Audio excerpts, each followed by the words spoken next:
Backbone Wrestling. I don't give a shit. You guys are the ones that edit these. I don't edit this. So, all right, 3, 2, 1. Backbone Wrestling Network. Place to be nation.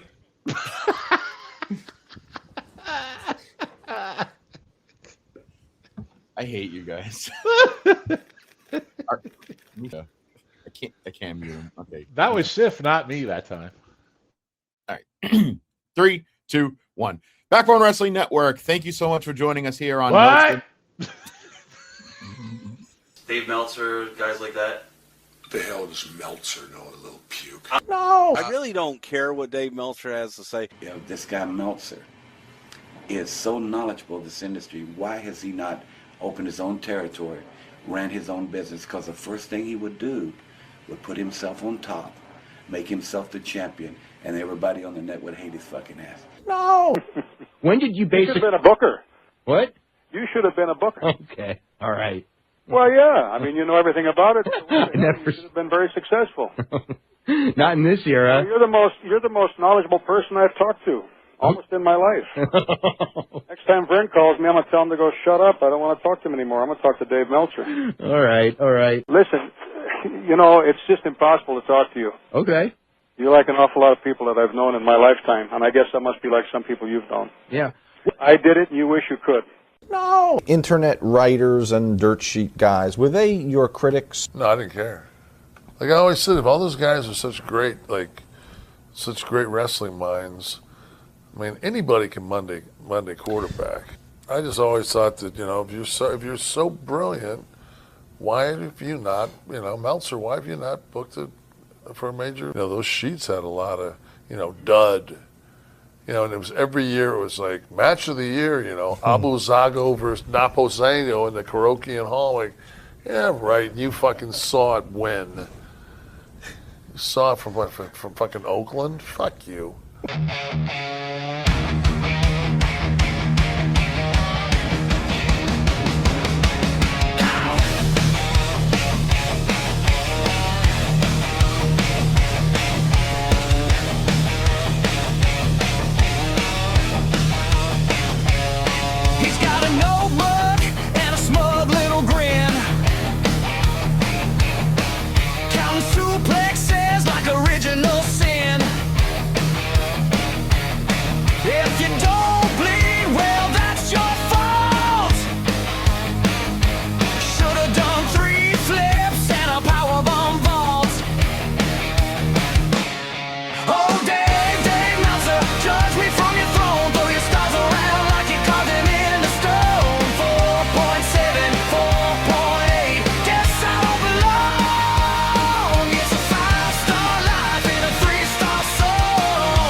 Backbone Wrestling Network.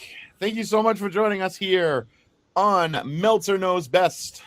I am one of the quadruple hosts here, Keith Langston, and I want to welcome in my rotating guest of assholes that are going to be helping us talk and figure out if Uncle Dave is right or wrong on our journey here. The first one out the gate, Grand Prixed out of my chair. That's going to make more sense in the next episode. One Mr. Logjam Crosland. How are you, Logan? That would be Grand Prix, actually. So I'm just going to start tonight out by saying I'm very, very disappointed in Mr. Meltzer on this one. So we will talk about that and get further into it on the next two episodes. But not his best showing. That is true. I will probably agree with you on both parts. Well, let's welcome in another man in the booth here, the cantankerous one himself, Mr. Shawn Kidd. How are you, Shawnee? Hey, I'm good. When you said quadruple, I thought you were going to talk about your quadruple bypass that you're going to be having at some point. But hey, Keith, how you doing tonight? Goddamn pal. Let's be honest. If I pop enough to have a fucking quadruple bypass, I'm not making it. So it's all good. Well, just make sure you wake up on time. You scare people sometimes. That's all. Goddamn. Scared the shit out of my boss this morning, I'll tell you that. But with that being said, let's welcome in the last man, the one man who doesn't think that my boss gives two shits if I fucking drop dead, Mr. Scott Shiflett. Schiff, you had mentioned that today. You went, oh, were they talking about replacing you? That should be easy peasy. You would want it that way. I never said that. I said you're just zeros and ones to these people, which you are. So I would care if you dropped dead. I would have to find someone else to do this podcast with, and I would lose a friend. Peter Winston. Aww. What a nice man you are. And scared Shiflet, or scared shitless, is also the way you could describe any time the reaction of anybody else when Scott Shiflet opens his mouth. So I like that. I like that new show, Paired Shiftless. We should do that. we paired Scott with scared somebody. Shiflet. Scared Shiflet. So tonight we're going to be watching, and we're going to be talking about the matchup from AEW's 2021 Full Gear, the main event matchup between AEW World's Heavyweight Champion Kenny Omega, or as I like to say, Kenny Omega, with Don Callis in tow, going up against one Hangman Adam Page. Now, this was Page's casino poker chip cash-in match that he had won the ladder gauntlet match at, was it Double or Nothing, I think I said? No, it was the second anniversary of Dynamite. So they had a special match on the second anniversary of Dynamite. But he was like the mystery guy, right? Yeah, I think we established that pre show, because I think he had a kid, which is ironic because I'm pretty sure he just came back from having a kid as well. So current day. So I believe he had gotten taken out in like a match, and that was his return. He came back in the casino ladder match and won the title shot, and he cashed it in here at Full Gear. Just so you know, Adam's wife is Amanda. That's how much as I know about her, and they do have two children, so that's kind of interesting. But so we're going to be talking about this matchup here, and let's see. Any other things we should say before we get right into it, or no? Cowboy shit. I was going to say it's kind of the more things change, the more they stay the same. Hangman's, obviously coming back from, like we just said, a paternity leave, current day. And Omega's kind of around Don Callis here. He's still, he's not really fighting him as much now, but he has been fighting him within the last year. So he's still somewhat connected with, are you talking about still like now, or are you talking about like he just came back at like this last time? week? Yeah. Oh, okay, so you're kind of still going. Yeah, Omega and Callis have feuded within the last year, is what I'm saying. Oh, okay. So it's just, we do get Dark Kenny here. He has the dark beard and the very Triple H-ish type handlebar beard mustache combo thing. And Page comes and goes more than anybody in AEW. He like disappears and then comes back as like number 4 or 5, I think. So who, Omega or Page? No, Page. He leaves a lot. Sean had also mentioned that they were former tag team champions up to this point. Mm-hmm. And Kenny comes out. He's got black hair, which is I don't remember Kenny looking like that, but that's pretty cool. So the match starts off. They're standing face to face in the center of the ring. Before they start throwing any kind of punches or any collar elbow tie-ups, they're exchanging words and building a tension that, as Sean had said, had been years in the making, simmering in front of this crowd. They lock with a collar and elbow tie-up, quickly breaking clean. A second lock up follows, with neither man able to gain a clear advantage as they exchange light slaps while jockeying for position. On the third tie-up, things finally start to escalate. Omega fires the first chop, but Page immediately answers with one of his own. The two trade knife-edge chops until Omega finally changes tactics with a kick to the midsection before trapping Page in a side headlock. Page shoots Omega off the ropes, but Omega runs through him with a shoulder block. Hangman barely budges. Page rebounds and returns the favor with a thunderous shoulder tackle that finally knocks the champion down. Page keeps the pressure on, backing Omega into a corner with chops and forearms before repeatedly laying up his chest with more knife edges. Omega briefly reverses positions, but Hangman quickly regains control, sending the champion hard into the opposite corner before crushing him with a big running clothesline. Page runs the ropes. Don Callis grabs Hangman's leg from the outside, creating just enough of a distraction for Omega to blast him behind with a double axe handle. And the momentum completely shifts here. Omega traps Page into the corner, choking him before the referee forces a break. As soon as the referee is turned around, Don Callis reaches in and pulls down Page's neck across the second rope, allowing Omega to unload with chops, forearms, and a repeated strikes to the back of the head and neck. Omega sends Page into the ropes, but Hangman counters with a charging attack by attempting a back body drop. Omega lands safely on the apron. Page quickly recovers, springing off the second rope to nail a clothesline that sends Omega crashing to the floor, to the apron on Logan. The hardest part of the ring. Bet you bippy before spilling out onto the floor. Hangman wastes no time, launching himself through the ropes with a suicide dive that wipes out Omega. The fight quickly turns ugly as Omega drives Page back first into the barricade before slamming him into the ring apron. That happens about 2 or 3 times. Omega attempts a suplex on the floor, but Page reverses it and delivers a suplex of his own. They get back inside of the ring. Hangman climbs the top rope and flies with what resembles a crossbody kind of flying elbow. I don't know what you call that move. Do you guys know like what that is? Where it's like, it looks like he's doing a crossbody, but he kind of just drops an elbow. I see that all the time, and I never know the proper name for it. So I just call it like a crossbody. What a maneuver! Yeah, kind of, right? I apologize. I'm not the, I'm certainly no, oh shit, what's his name, Logan? Who's the professor? Mike Tenay. Yeah, I'm no Mike Tenay. Sorry, I apologize. Shift. You're not an Excalibur as it was coming this match, obviously. That's he true. knows Yeah. all the moves. Although this is it Excalibur, and it's also Jim Rossi, and I believe Tony Schiavone are on the call for this matchup. As Page looks to continue the offense, Omega thumbs him in the eye and halts the momentum before flattening him with a clothesline for another 1 count. Omega falls with an arm wringer, another stiff chop, and keeps Page grounded until Hangman fires back with a series of forearm shots. Omega sends Page hard into the corner before crushing him with a running splash and dumping him to the outside. Don Callis takes advantage of the distracted referee, sneaking in several cheap kicks on the Hangman. It was really funny. He looks like freaking Joe Pesci and Robert De Niro kicking the guy and Goodfellas kicking him on the floor. I was like, oh, he dented my shoe. Anyway, that's actually a pretty good comparison, actually. It is, right? Because Yeah, he's kicking him. He's like, yeah.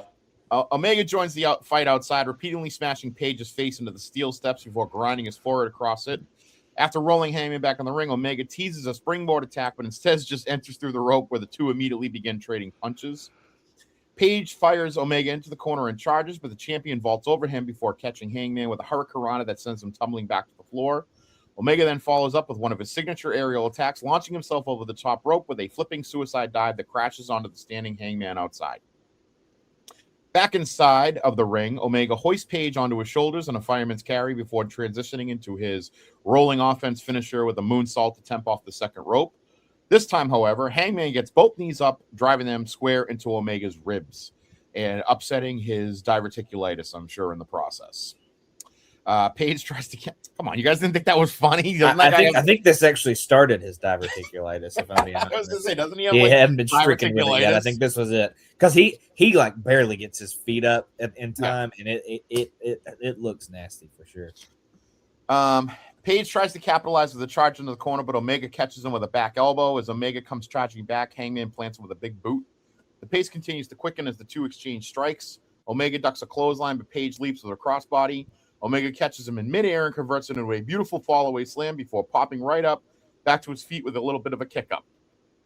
The champion rolls outside to regroup, but Hangman refuses to let him breathe. He flies to the rope with another suicide dive, sending Omega crashing into the barricade. Not finished, Page climbs to the top turnbuckle on the outside and delivers an incredible moonsault onto Omega at ringside, leaving both men laid out as the floor as the crowd erupts. Don Callis rushes over to check on his champion while Page slowly recovers first. He tosses Omega back into the ring, lands a kick to the midsection, and follows up with a devastating Ghostbuster-style suplex that earns the challenger a 2 count. The momentum is swung back towards Hangman Page as the challenger inches closer to finally capturing the AEW World Championship. Following that Ghostbuster, both men silently climb back to their feet, exhausted. Hangman drives Omega hard into the corner before lifting the champion onto the top turnbuckle. Page climbs up, looking for a superplex, but Omega slips off the ring apron, and then in one fluid motion, he springs back up to the ring, catches Page with a spectacular springboard powerbomb, and instantly swings the momentum back into his favor. He traps Hangman in a full Nelson and hits him with a full Nelson German suplex. That's what I was calling it. He gets him back up, gets him another second full Nelson German suplex. He teases another German suplex, this time from the apron, but abandons the idea and rolling Page back inside of the ring. He immediately hits that crushing V trigger knee strike and signals for the finish. He goes to attempt the one-winged angel, but Page fights free, peppering him with shots to the head before rolling him up in a near fall. Hangman then explodes with the released German suplex to halt Omega's momentum. Omega spiked Page with a devastating Tiger Driver. Is it Tiger Driver 98? Is that the, Yes. or 96? It's 98. It is 98, earning another close 2 count as the pace of the match kicks in. With Page reeling, Omega mounts him on the canvas and rains down punches. The repeated strikes finally split Hangman open, leaving blood showing up on the top of his forehead. Looking to capitalize, Omega heads to the top rope. Before he can launch, though, Page cuts him off, climbs up for him. He bites Omega's forehead before positioning himself onto the top turnbuckle. Page launches both men off with an avalanche blockbuster that nearly ends the match altogether. But Omega instinctively rolls to the floor to escape. Hangman follows, climbing to the top turnbuckle before removing the ringside camera mounted on the corner post, and then he dives off this is kind of cool. He dives off the ringside camera mount and gives a big flying clothesline and takes out a table on the side, which I think was where the AEW World Championship was being on display. Page rolls Omega back into the ring. Omega then gets up and attempts another German suplex, but Page flips through and throws and lands on his feet before blasting him with a big forearm following a thunderous pop-up powerbomb. Hangman attempts his slingshot clothesline from the apron, but Omega yanks the referee in the line of fire.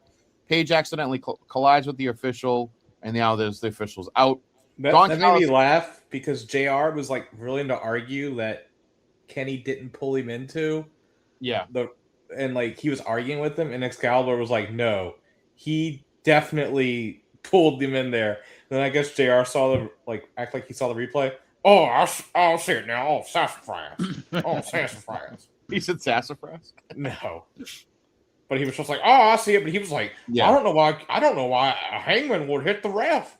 And he did it. And they were like, Kenny pulled the ref in front of him. Oh, well, are you sure about that? And then I guess someone was like, shut the fuck up. Kenny pulled the ref. While you're doing that, I'm looking at Logan, and Logan's doing like JR slidey face, like he's going buy my barbecue sauce. This is really funny. Anyway, Don Callis throws the AEW World Championship in. Kenny attempts to hit him, but Page intercepts Callis before he can interfere and beats him up, although the championship belt remains inside. Page picks up the title and stares down Omega. For a brief moment, he looks like he's going to use it, but then he drops the title. So nice, proud baby face there, Hangman Adam Page. He goes and he throws the title away. Omega immediately rewards that honor with a big low blow. As the official remains incapacitated, the two continue to exchange strikes. Page counters Omega's attack with a devastating Deadeye-style flipping pile driver, and a second referee comes in for the 1-2 kickout. Both of them now stumble up to their feet and begin trading punches and kicks in the center of the ring. Omega connects with another V-trigger knee strike before trying to hoist Page onto his shoulders. Hangman blocks the attempt, forcing Omega to settle for repeated kicks to the side of the head. Each time Omega next gets down, Page gets back up. Finally, Hangman fires back with a crushing lariat and leaves both men sprawled out onto the canvas. At this time, the Young Bucks, who look like they're beat the shit, stumble their way to ringside. They both just stand there silently as both of the two men just continue to fight each other. Omega lands a back suplex, but somehow Page answers with a back suplex of his own. Hangman charges, but Omega sidesteps him, sending Page onto the apron. Omega rushes towards him, but only to eat a huge boot. Hangman attempts his signature slingshot lariat once more, but Omega intercepts him with another V-trigger. The champion transitions into the one-winged angel, looking to finish the match. Page escapes, hits his own one-winged angel on Omega, shocking everybody. The champion kicks out at 2 after getting his own finishing maneuver. Omega dazed, the Young Bucks still watching. Hangman climbs onto the apron one final time. You can tell that the Young Bucks decide to not do anything. They kind of look up at him and they kind of nod their heads, I guess assuming that they're going to leave him alone. Page slingshots over the top rope with a buckshot lariat. Omega stumbles back to his feet, and he hits another buckshot lariat, this time for the 1-2-3. New world champion, Hangman Adam Page. Thoughts, gentlemen? I'm going to start with Schiff. Oh, I'm going to piss a lot of people off here. I doubt it. I mean, nope. I think this is one of the best stories AEW has done. Other besides Swerve, Hangman, and maybe you will. And John Moxley, just amazing storytelling. I am a Hangman mark. I bought this pay-per-view. I thought Tony Schiavone was amazing on commentary here. Just so good. Him and Excalibur. JR was JR. Maybe we should have looked at his brain before 2026. Maybe back then we should have looked at it. Goddamn. Hey, I had 2 brain surgeries. It's fine. I can say that. I wasn't disagreeing with you, but I just he's about to have brain surgery now, actually. Yeah, he's getting a shot put in. Oh, yeah. Fries. Yeah. I just love this match. It was a little slower than I remembered. Also, with these AEW pay-per-views, it was probably 12:30 at night Central Time. So there we go. And we're probably in like hour 7 of the pay-per-view. So.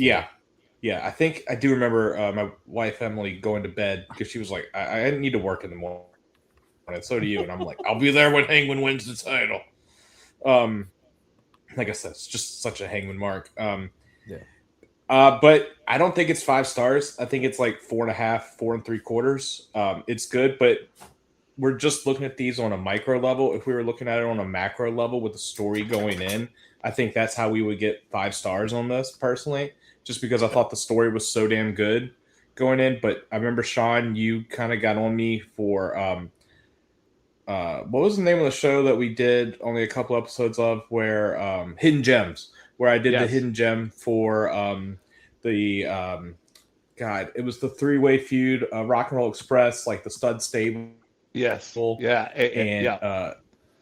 The Heavenly Bodies. Go check that. Yeah, the Heavenly Bodies. Go check that out in the archive. I gave that like a full 5 stars. Logan was like lost because he's like, it's good. And I was like, trust me, I watched all the build up for this and it was fucking amazing.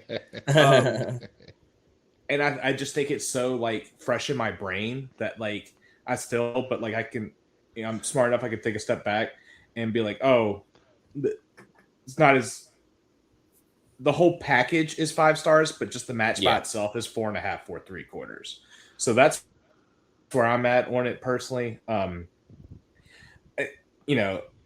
do think what good thing Tony does is when Tony Khan does is with Hangman winning world titles, to be completely honest, because I love the other one too. But no, those just good. And like the plan with the Young Bucks, Keithy, that was because Hangman had threatened to kill both of them if they because they were on the Elite together. And he said, if you interfere in this match, I will kill you. So so that's why like they stepped away, because like they were like had like turned on him before, and like the Dark Order, there was like being the Elite where Hangman tried to join when Brody was alive, and he got really mad. He's like, y'all never returned my email, like as their it was sort of kayfabe, but not really, and like sort of canon, but not really canon, with like the being the Elite, their vlogs. But yeah, so that's where that was, and they were always like were there to like to perk him up. So that's why they showed up at the end. But I, if the whole package is 5 stars, just match itself as 4.5 or 4.5 or 4 3/4. Logan, what says you, buddy? Yeah, this one's very contingent on like being very familiar with the story and kind of where it was and how things were going at this point. Because I'm with Schiff. Like I remember this being huge, and like this was Hangman's moment. This is what he had been building to for years. He was in the first ever title match with Jericho. He came up short. He was still kind of the young gun at this point. He wasn't like the grizzled veteran that he's become now, obviously. And Omega had been champion for a long time. I think he had won it the previous December, if I remember correctly. So he had been. I think he's the longest reigning champion at this point. He's obviously been surpassed since through the COVID era.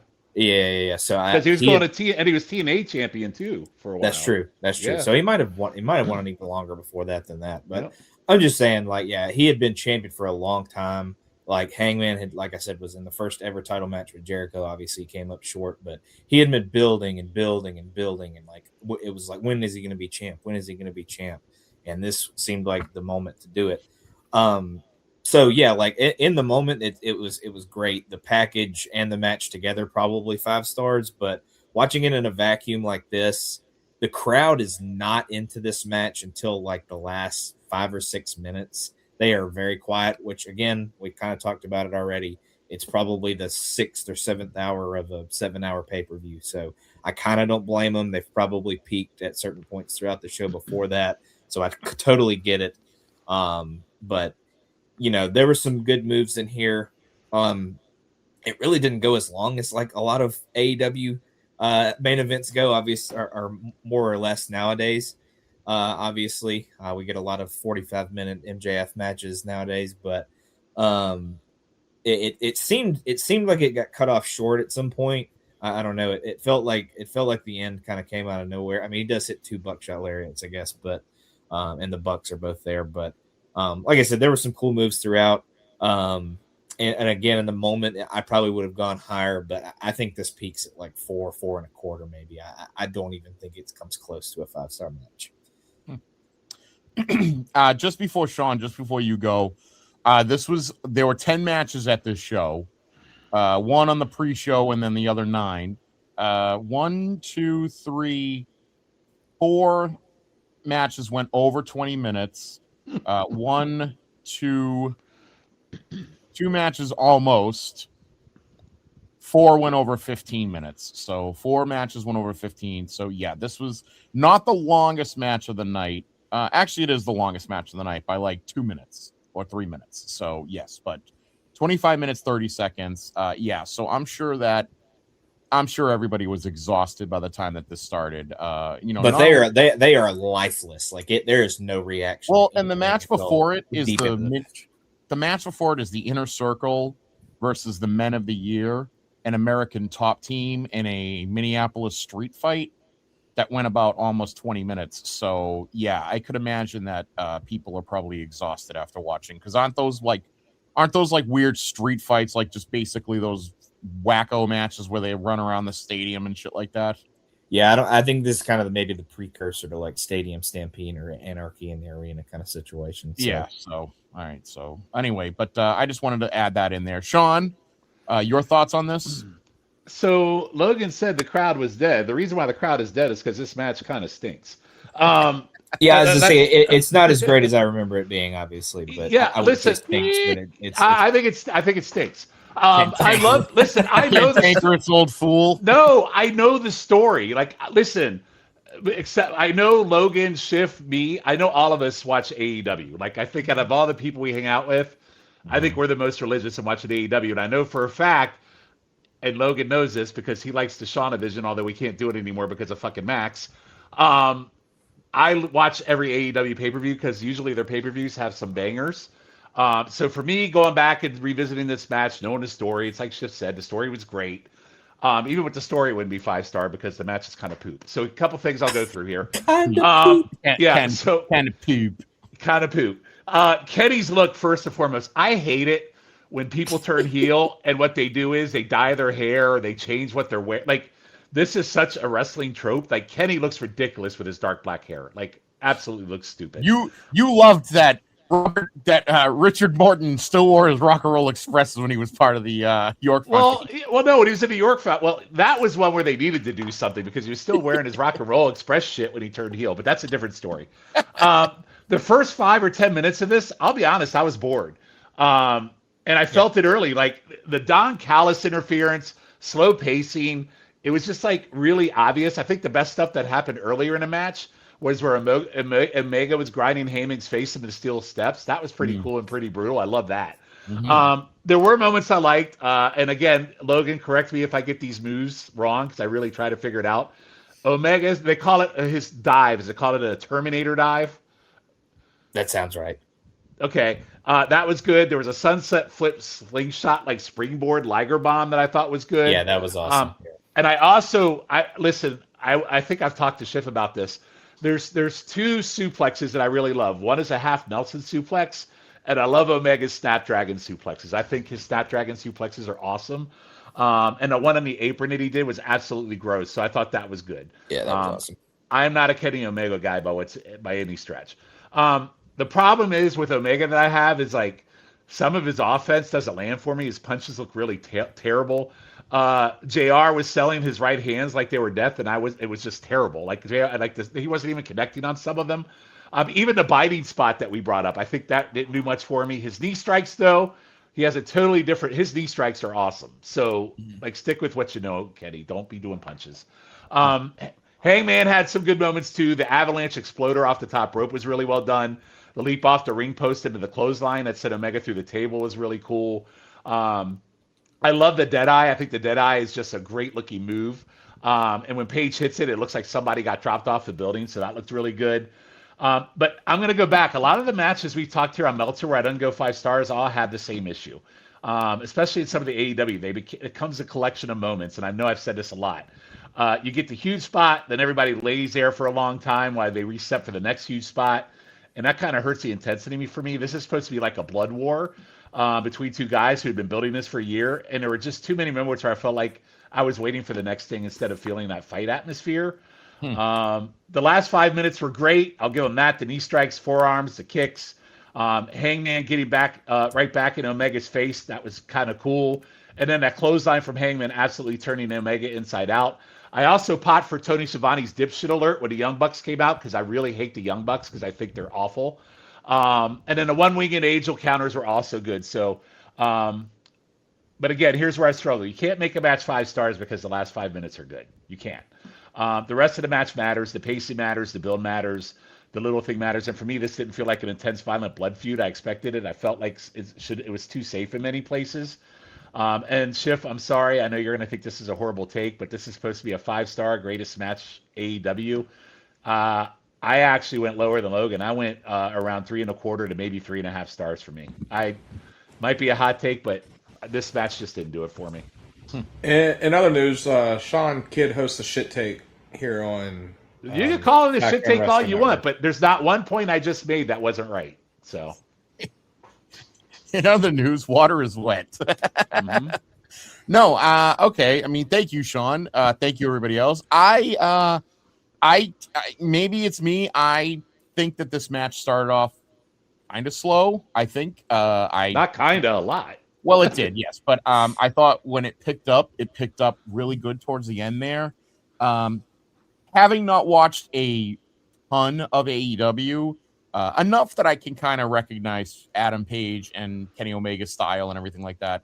I didn't hate this. I thought it was good. I also thought that this told a good story. You guys know me. I'm a big fan of like telling a story within a certain time period and not just overdoing it just for the minutes and the things like that. So to me, having this be 25 minutes, I thought this was a perfect time for this kind of match because it told a story. It had some good back and forth, not too many kickouts after like crazy finishing maneuvers. I thought this was pretty good. I don't think it's a 5-star matchup, but I don't think it's 3. I would definitely probably give it like 4.25. You're just kissing ass. Okay, well, I mean, I'll go with a solid 4. I'm gonna say solid 4. Uncle Dave is wrong, but maybe I'm gonna defer to Schiff and Logan because I feel like they're the experts. And with Schiff saying that the overall package is probably bumping it up to 5, I would say that that's probably true. The overall package makes it a 4. Okay. Well, that's why we disagree. Agree to disagree. So that's going to do it for this episode.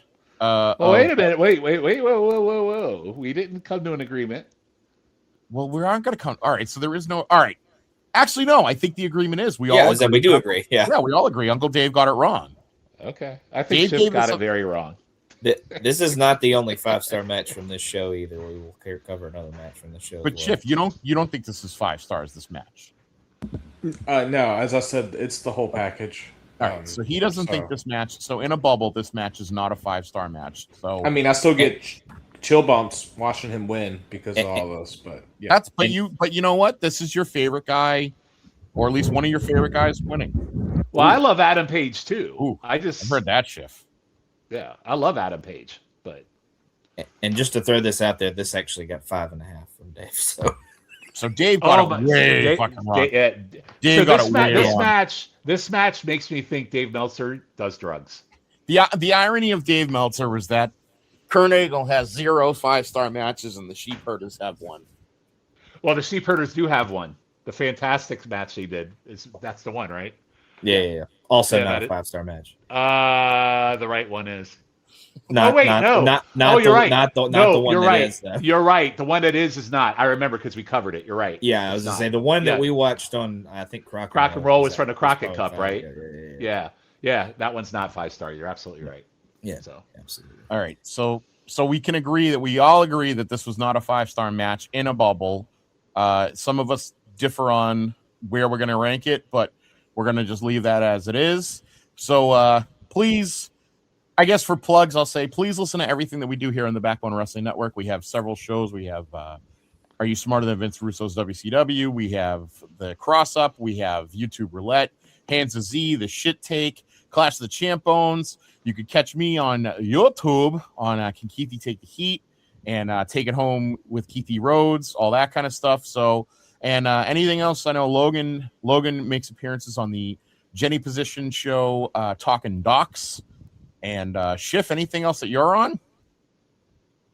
YouTube Roulette. Check out the Cross Up that Logan does. He watches wrestling, so we don't have to. I'm talking about Impact. I refuse to watch it. And NXT. Sorry, I'm fighting weather right now. That's all right. Don't worry about it. It's all good. That's not like crashing down on your takes. It's ASMR. It's what it is. We're listening to Thunder Strikes. Thunder Shift. Thunder Shifts. So awesome. Sean, anything you'd like to plug? No. Shift said it well. Go listen to Shit Takes if you want to hear more Shit Takes. Awesome. And then Logan, I think I plugged everything that you're on, correct? Yeah, just also check out Air Row Your Boat. So that's right. Yes, definitely. I'm just kidding. All right. We watch comics. Definitely check that out as well. Yes. Alrighty, so that's going to do it for this week on Meltzer Knows Best. And Uncle Dave, you are wrong. So we'll see you when we see you. Bye.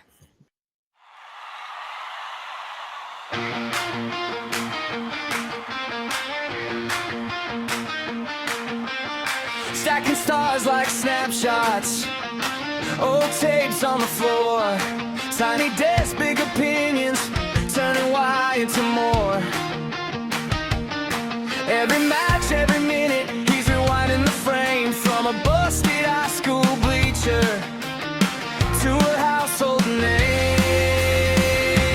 5-star Dave, call it how you see it. Turn that page, history read it. Talk that talk, make the whole room lean in. Yeah, we lean. 5-star Dave, say it, you believe it. Raise that grade, love it or you leave it. Thumbs in the air for the man who means it. 5-star Dave.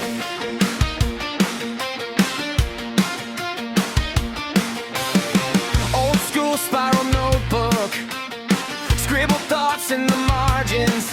Heart first, head on fire, never learned how to bargain.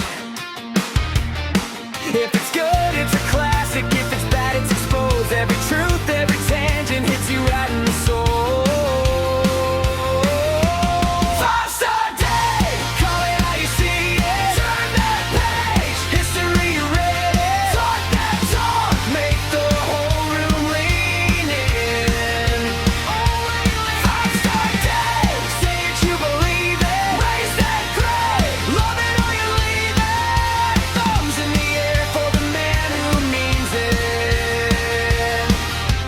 5-star Dave. Hey!